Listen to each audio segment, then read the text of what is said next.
I'm making some chicken. Look at this.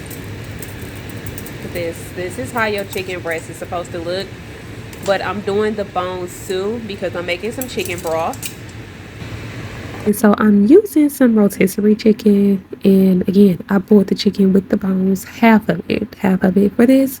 And then I added in some carrots and now some onions. And I'm going to let this cook down for about 15 minutes just so that the carrots can soften up. And then I'm going to add in my noodles. Like I would normally use some egg noodles, but I didn't have those, so I used these little bowl noodles, which was super duper cute and delicious. And that's the thing about these chicken noodle soups, which we just called it chicken and noodles growing up because my granny always made it, and she always made it with chicken and noodles, and she would make her own broth and everything. But of course, we always doing things different as we get older. So those were some carrots that I had just shaved off a whole carrot, and I'm adding in seasonings. For me, I did cream of celery because I couldn't find no cream of chicken.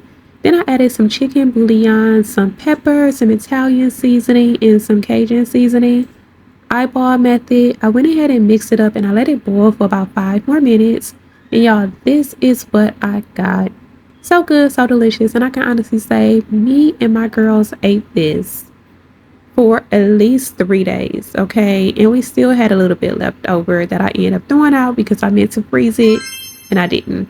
I just added some to the bowl and here it is. We ate it with cornbread, honey with brown sugar, of course. Can't go wrong.